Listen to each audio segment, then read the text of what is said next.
Olá pessoal, sejam todos muito bem-vindos ao canal Segredos da Argélia. Eu me chamo Fernanda. Eu já falei aqui para vocês que quando a gente faz um vídeo sobre um tema, esse tema ele vai se multiplicando e vão aparecendo mais e mais pessoas, né? Tem alguns vídeos sobre esse tema, mas vamos lá, mais uma pergunta referente à segunda esposa. Tá na moda nesse canal aqui, né? O assunto segunda esposa. Vamos lá, minha amiga diz o seguinte: boa tarde, Fernanda. Você acha que um argelino que já é casado aí na Argélia poderia casar com uma brasileira e ainda mais velha que ele? Será possível isso? Ele seria capaz de vir no Brasil, casar e me levar para morar com ele como segunda esposa? Bom, gente, vamos lá. Vamos por partes. Primeiro de tudo, vou começar de trás para frente a resposta, tá? Então, primeiro de tudo, ele casar e te levar para morar com ele como segunda esposa. Falando assim, parece muito prático, né? Parece que você vai pegar as suas coisas e vai morar aí 3 quadras depois na sua casa, né? Mesmo bairro, mesma cultura, mesma vizinhança, mesmo ambiente, né? É preciso sempre, quando a pessoa faz um planejamento, aliás, vamos corrigir, até minha resposta está muito simplificada. É preciso que uma pessoa, quando invente de morar em outro país, de uma outra cultura, ela faça um planejamento, né? Então, a gente tem que dizer que planejar aí um relacionamento virtual que culmine num casamento, é preciso ter um planejamento desse seu planejamento, tá? Porque a gente está falando aí de um universo diferente, completamente diferente do seu. Não é só uma cultura, é um universo completamente diferente do seu, tá?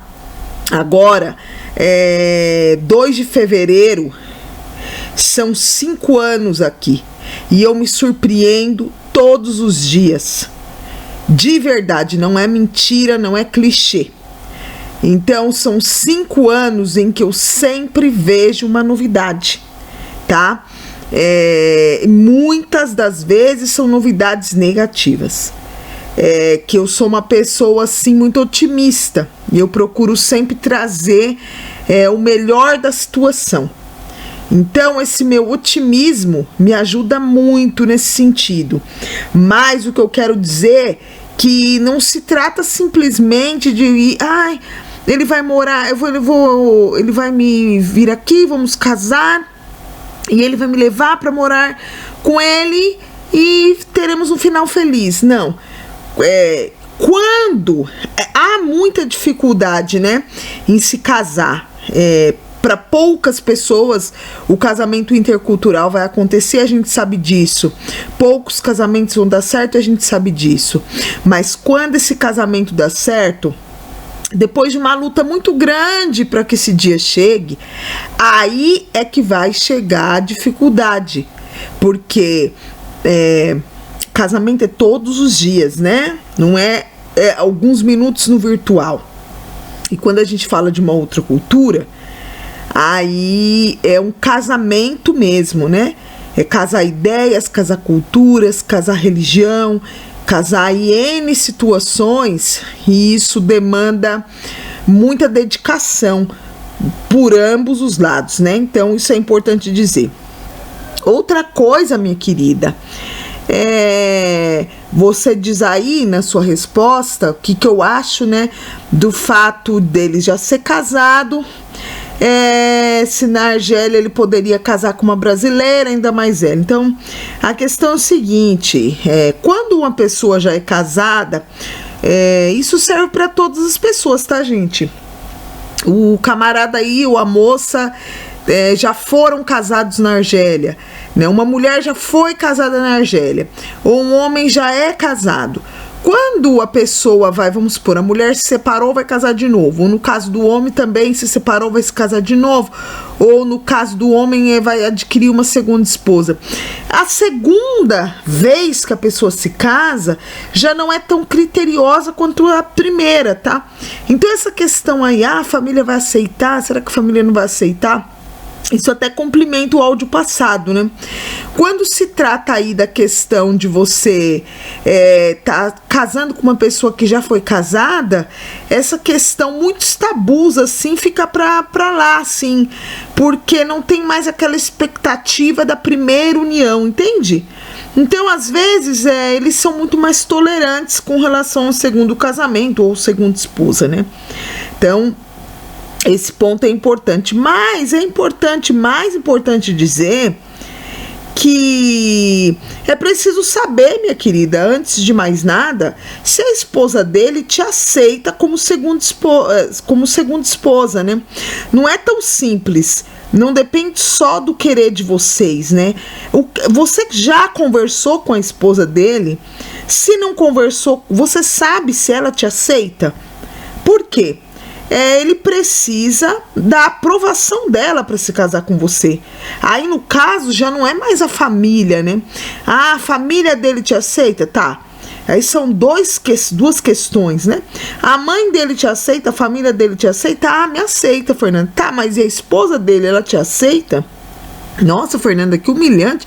Todo mundo tem que me aceitar, mais ou menos isso, né? Então, você vai casar com um homem que já é casado? Acima de tudo, a esposa dele tem que te aceitar. Ah, Fernanda, a esposa dele não me aceita. Então vai ser o quê? Documentos falsos, né? A gente já falou sobre isso. Se não assistiu o vídeo, vou deixar aqui no final linkado o vídeo sobre esse tema, tá? E o mais agravante, ela cita aí de casar com ele no Brasil e depois os dois irem embora para a Argélia.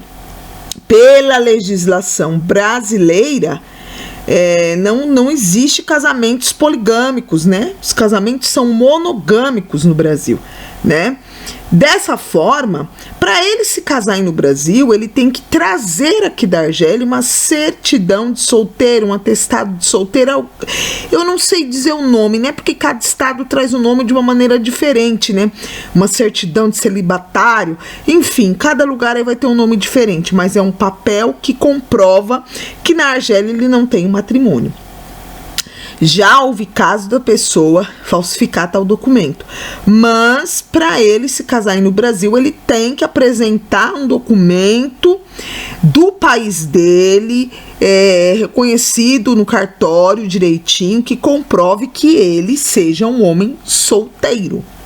E se ele é casado, então ele não tem esse documento para apresentar, ou seja, ele não tem como se casar com você aí no Brasil, né? Sem um documento que comprove que ele seja solteiro. Ah, Fernanda, para todos os casados é assim? Sim. Da mesma forma que se você é casada também, você teria que apresentar uma certidão de solteira, né? Você vai se casar com ele em qualquer outro lugar, você vai ter que ter uma certidão de solteira, né? Para mostrar aí que você é solteira de fato, tá? Lembrando que no Islã é permitido que o homem seja poligâmico, né? Mas a mulher não. Por que eu tô dizendo isso? Porque já teve casos de uma mulher amigada no Brasil, né? No caso, ela tinha certidão de solteira, porque ela era amigada, não era casada. Ela era amigada no Brasil e casar com um rapaz da Argélia na Tunísia, né? Vale lembrar aqui nesse caso que na história nem o marido argelino e nem o marido brasileiro sabiam da existência um do outro, né? No caso, ela casou escondido. E isso acontece, né? Já aconteceu, pode acontecer de novo. Então, gente, é importante dizer, nesse caso eu não vejo por onde esse casamento acontecer, não dessa forma que a minha amiga expôs, né? Ela cita que ele já é casado. Se ele poderia casar sendo mais velho, a questão da idade não tem problema, mas o fato dele ser capaz de ir no Brasil casar com você e levar você como esposa já é impossível, né? Pelo fato de que ele tem que apresentar uma certidão de solteira aí no Brasil para se casar. E ele sendo casado, ele não tem essa certidão para apresentar. Entende? Isso é importantíssimo. Aqui no final do vídeo eu vou deixar links sobre esse tema. É importante você se informar. É importante conhecer também a legislação do país. Procure na internet que você vai encontrar, tá? Por hoje é só, fiquem todos com Deus. Breve, mais um vídeo. Filemena, salam alaikum, bye bye.